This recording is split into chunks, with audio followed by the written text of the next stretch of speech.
Hello everyone, welcome to Head Start English Academy. So in this video, I am going to teach you the difference between is being and has been. As a former language teacher, I have seen that most second language learners struggle to learn the difference between is being and has been. So therefore, I thought of doing this video to clarify the difference between is being and has been and how we can use these two verb forms.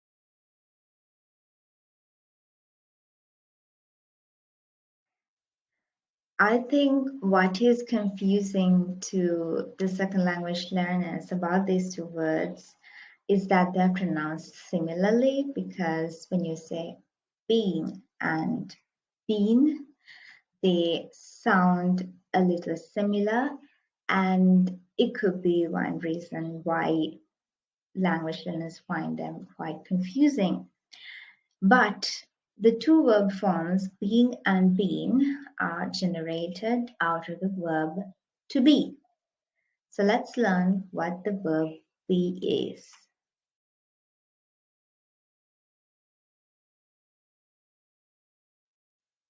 So the verb be has two functions. It is a linking verb as well as a helping verb. So when I say the verb be is a linking verb, it means it creates a connection between the subject and the rest of the words which give more information about the subject. For example, if I say Mala is an English teacher, the subject Mala, which is the name of a girl, is explained. The Mala is an English teacher, so her profession is being a teacher, being an English teacher. So it adds more information about the subject, and that is linked by the verb be, is. So that is why we say the verb be is a linking verb.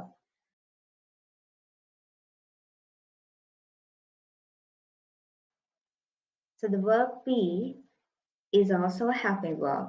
A helping verb means a verb that helps the main verb to express its mood, tense, and voice. So if we first talk about the tense, we can see that the verb be operates as a helping verb in two tenses. They are the present continuous tense and the present perfect tense. Because the two forms that we're talking about are is being and has been, and they both belong to the present tense. So in this video, I am going to focus on the present tense to explain the difference between is being and has been.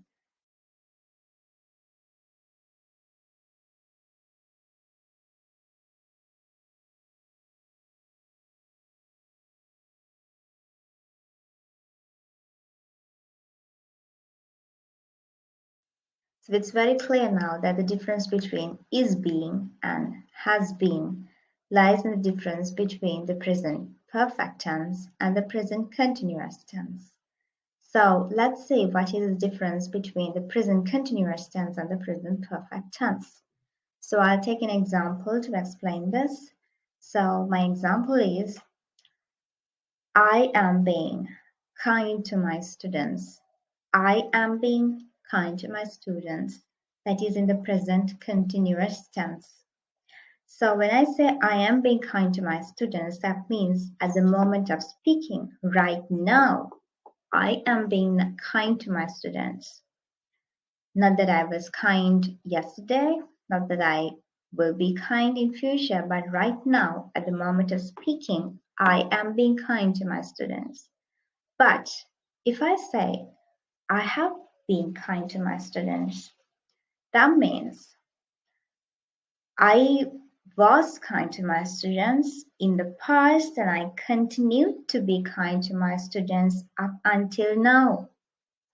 So that is why I use the present perfect tense, because the action started earlier in the past and it still continues to the present.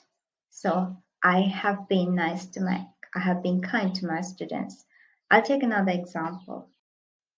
So if I take a third person singular pronoun like he, and if I use an example like he is being nice to them, so that we have the exact verb form that we're looking for, is being.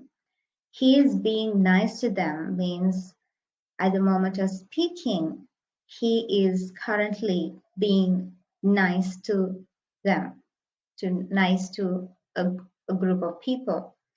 So that means I have used is being in the present continuous form because we're talking about something that is happening right now. But if I use he has been nice to them, that means even in the past, he was nice to them and he continued to be nice to them, and even now he's nice to them. So he has been nice to them. So I'm sure now you can understand the difference between is being and has been, and the difference between the present continuous tense and the present perfect tense. And if this video was helpful, please like, comment, share, and subscribe to my YouTube channel. And also comment below what you think about this video. So I'll see you next time. Thank you.